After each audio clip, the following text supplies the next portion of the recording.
New calls for Prince Harry and Meghan Markle to have their titles stripped, as well as Prince Andrew and Sarah Ferguson, as the Sussexes join an anti-AI celebrity campaign designed specifically to annoy Donald Trump's White House.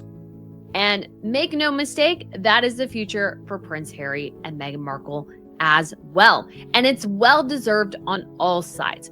Both the Yorks and the Sussexes have done a lot of damage to the monarchy. Is that William is prepared to be ruthless, right? And he will be ruthless when he's king.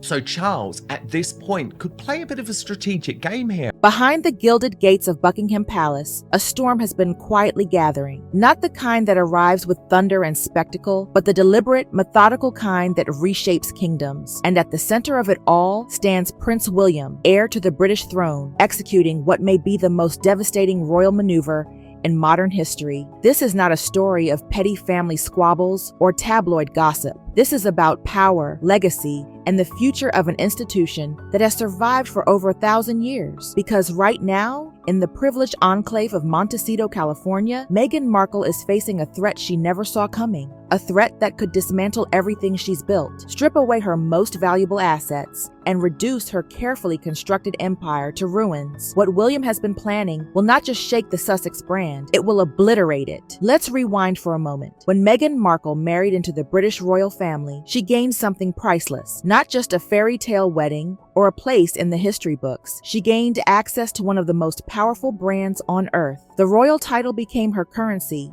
her golden ticket into boardrooms, onto magazine covers, and into the upper echelons of Hollywood power. After stepping back from royal duties, Meghan weaponized that status with surgical precision. Every interview, every Netflix special, every brand partnership was stamped with the same unspoken message: I am royalty. And for a while, it worked brilliantly. The Duchess of Sussex became a household name, not because of what she did for the monarchy, but because of what the monarchy did for her. She leveraged the crown to build fame, to secure deals worth hundreds of millions, and to position herself as Hollywood royalty without ever serving the institution that gave her that power. But there's a problem with building your empire on borrowed legitimacy. Eventually, the institution you borrowed from will come to collect. Prince William has been watching, not with anger, not with jealousy, but with the cold, calculating focus of a future king who understands exactly what's at stake. While his brother and sister-in-law played to the cameras, William studied the chessboard. While they courted scandal and controversy, he quietly fortified the monarchy's defenses. And now, after years of careful preparation, he's ready to make his move. The weapon he's chosen is elegant in its simplicity and devastating in its impact. He's going after the titles, specifically the royal titles held by Archie and Lilibet, Harry and Meghan's children. And once those titles are gone, there will be no appeal, no negotiation, no way back. Reports emerging from London suggest that William has thrown his full support behind a parliamentary initiative that would permanently strip Archie and Lilibet of their prince and princess titles. Not temporarily, not conditionally, permanently. This isn't some reactionary outburst or emotional decision made in the heat of the moment. This is the culmination of years of strategic planning, a carefully orchestrated campaign that William has been building piece by piece, move by move, since the day Harry and Meghan walked away. You see, William has always been underestimated. His calm demeanor, his reserved public persona, his dedication to protocol, these have all been mistaken for passivity. But behind that composed exterior lies one of the sharpest strategic minds in modern monarchy. He doesn't react. He anticipates. He doesn't lash out. He positions. And for years now, he's been positioning for exactly this moment. While the world watched the Hollywood drama unfold, the tell-all interviews, the lucrative streaming deals, the endless headlines, William was studying precedent. He looked beyond Britain's borders, examining how other royal families were modernizing, adapting, and most importantly, protecting themselves from exploitation. And one example stood out above all others: Denmark, Queen Margrethe II. In a move that shocked royal watchers across Europe, the Danish monarch stripped 4 of her grandchildren of their royal titles. Not because of scandal or disgrace, but because of principle. Those children were not working royals. They would not serve the crown. Therefore, they did not deserve to benefit from it. The decision was met with controversy, even outrage from some quarters. But William didn't see cruelty. He saw clarity. He saw leadership. He saw the future. Because Queen Margrethe understood something fundamental, something that Meghan Markle either never grasped or chose to ignore. Royal titles are not participation trophies. They are not inherited rights divorced from responsibility. They are privileges tied directly to service, duty, and dedication to the crown. And William has adopted that philosophy completely. This is not revenge. Let's be absolutely clear about that. What William is orchestrating goes far deeper than petty retaliation or family drama. This is about institutional survival. This is about ensuring that the monarchy, battered by scandals, weakened by defectors,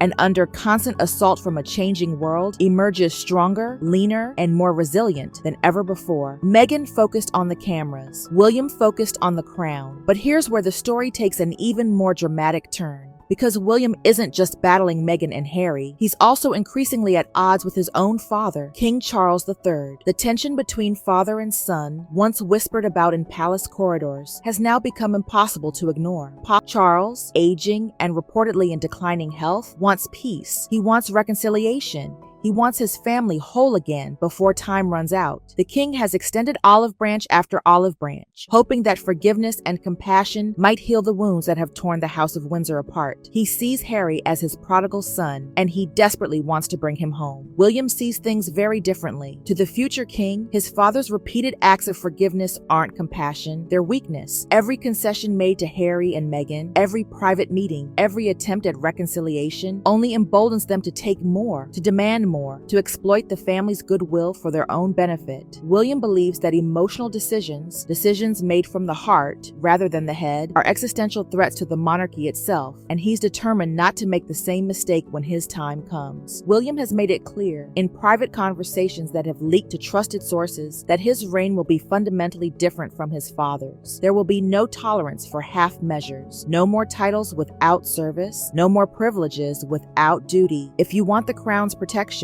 you must serve the crown. If you want the royal brand, you must work for the royal family. It's that simple. His patience with Harry and Meghan has evaporated completely, and now he's preparing to show them exactly what happens when you mistake a future king's silence for acceptance. Meanwhile, across the Atlantic Ocean, panic is setting in. Montecito, California, the exclusive coastal enclave where Harry and Meghan built their American dream.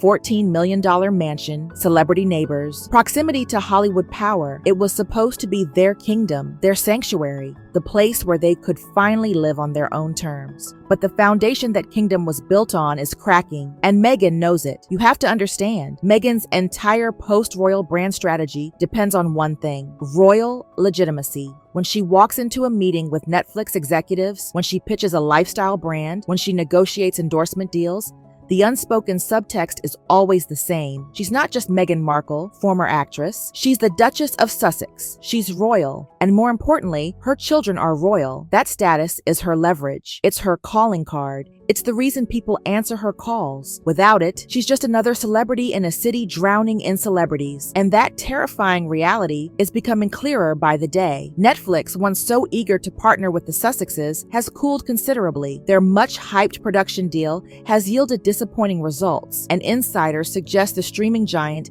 is questioning whether the royal connection is worth the controversy. Spotify has already ended their partnership, a humiliating public breakup that cost the Sussexes credibility and momentum. And Meghan's lifestyle brand, launched with such fanfare, has struggled to gain traction in an oversaturated market. Hollywood executives, who once saw the Sussex name as golden, are now hesitant because they've realized something crucial. The controversy outweighs the clout. The drama overshadows the content. And if the royal titles disappear entirely, what's left?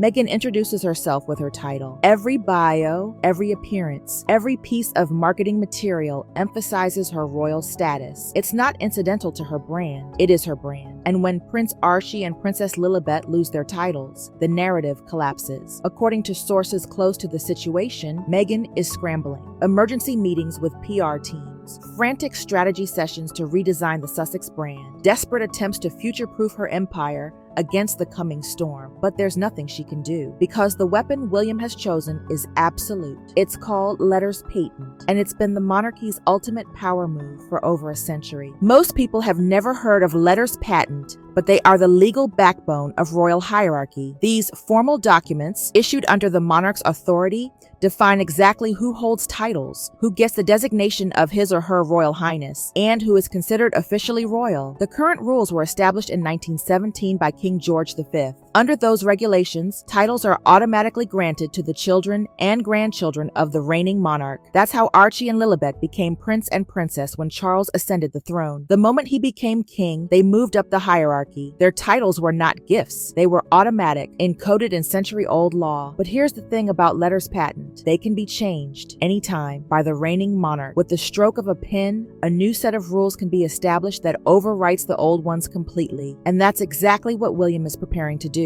According to multiple palace insiders, William's legal team has been quietly drafting new letters patent for months, possibly years. The new rules would be devastatingly simple. Royal titles and HRH designations will be reserved exclusively for working members of the royal family. If you don't serve the crown, you don't wear the crown. If you don't fulfill royal duties, you don't enjoy royal privileges. Under these new rules, Archie and Lilibet would lose their titles immediately, not because of anything they did, not because of scandal or disgrace, but because they are not and will never be working royals. There would be no legal battle, no appeals process, no negotiations. Once the new letters patent are signed and sealed, the change is absolute and irreversible. This is what terrifies Meghan Markle. She built her entire post-royal identity around having royal children. Every narrative, every media appearance, every piece of content reinforced the same message. She is the mother of a prince and a princess. That status gave her gravitas, legitimacy, and most importantly, leverage. If those titles disappear, so does her strongest card. Imagine the reality for Archie and Lilibet. One day, they are Prince Archie and Princess Lilibet of Sussex, children of the British royal family, 6th and 7th in line to the throne. The next day, they are simply the children of the Duke and Duchess of Sussex, still privileged, certainly, still wealthy, but no longer royal in any meaningful sense. Their HRH designations gone, their place in the official hierarchy erased, the narrative that their mother has carefully constructed around them destroyed. Symbolically, it's devastating. Publicly, it's humiliating. And strategically, it's exactly what William wants. Because this isn't just about Harry and Meghan. This is about sending a message that echoes through every corner of the royal establishment. The monarchy is not a personal brand. It is not a platform for self-promotion. It is an institution built on duty, service, and sacrifice. And if you are unwilling to embrace those principles, you have no place in it. For Meghan, the professional consequences are catastrophic. Her entire career as a royal influencer collapses overnight. The media appearances that commanded six-figure fees suddenly lose their appeal. The brand partnerships that seem so lucrative start to evaporate. Hollywood, fickle as always, moves on to the next thing. Because in the entertainment industry, once the shine fades, nobody cares how bright you used to be. William's message to Meghan is crystal clear. You thought you could take the crown's legitimacy and use it for personal profit. You thought you could leverage royal status without fulfilling royal duty. You were wrong, and now you will face the consequences. But as devastating as this is for the Sussexes, William's plan goes far beyond one couple living in California. He's preparing for something much bigger, a complete restructuring of the British monarchy. Under William's vision, the changes will affect every non-working royal in the family. Prince Andrew, already disgraced and sidelined, would lose his remaining privileges entirely. Princesses Beatrice and Eugenie, though well-liked, perform no official duties and would see their titles reviewed. Anyone who benefits from the crown without serving it would face the same reckoning. This is William's monarchy, lean, focused, and ruthlessly efficient, inspired by the streamlined royal families of Scandinavia, stripped of hangers-on and freeloaders, designed to survive the pressures of the modern world. It's not about cruelty, it's about clarity. The monarchy is not a welfare system for wealthy relatives. It is a working institution, and only those who work for it deserve to represent it. Meghan made a catastrophic miscalculation. She believed that celebrity status, media savvy, and public sympathy could overpower centuries of tradition and institutional precedent. She thought the monarchy was just another brand to be leveraged, manipulated, and monetized. She was wrong, because the crown doesn't care about Instagram followers or Netflix deals. It doesn't bend to public opinion or media pressure. It endures, and it does not forgive exploitation. Meghan's entire strategy was built on royal privilege without royal duty. She wanted the titles, the prestige, the access, all without the obligations, the scrutiny, or the sacrifice. And for a few years, she got away with it. But now, the bill has come due. Under William's vision, the changes will affect every non-working royal in the family. Prince Andrew, already disgraced and sidelined, would lose his remaining privileges entirely. Princesses Beatrice and Eugenie, though well-liked, perform no official duties and would see their titles reviewed. Anyone who benefits from the crown without serving it would face the same reckoning. This is William's monarchy, lean, focused, and ruthlessly efficient, inspired by the streamlined royal families of Scandinavia, stripped of hangers-on and freeloaders, designed to survive the pressures of the modern world. It's not about cruelty, it's about clarity. The monarchy is not a welfare system for wealthy relatives. It is a working institution, and only those who work for it deserve to represent it. Meghan made a catastrophic miscalculation. She believed that celebrity status, media savvy, and public sympathy could overpower centuries of tradition and institutional precedent. She thought the monarchy was just another brand to be leveraged, manipulated, and monetized. She was wrong, because the crown doesn't care about Instagram followers or Netflix deals. It doesn't bend to public opinion or media pressure. It endures, and it does not forgive exploitation. Meghan's entire strategy was built on royal privilege without royal duty. She wanted the titles, the prestige, the access, all without the obligations, the scrutiny, or the sacrifice. And for a few years, she got away with it. But now, the bill has come due. This is not the end of the royal family. This is its rebirth. Forged in the fires of scandal, betrayal, and exploitation, emerging stronger, more focused, and absolutely unbreakable. And William, he's been planning this from the beginning. If this story shook you, if you want to see how this plays out, hit that like button, subscribe to stay updated, and share this with everyone who needs to understand what's really happening behind palace walls. Drop your thoughts in the comments. Do you think William is right to strip the titles, or is this going too far? The crown has spoken, and its judgment is final.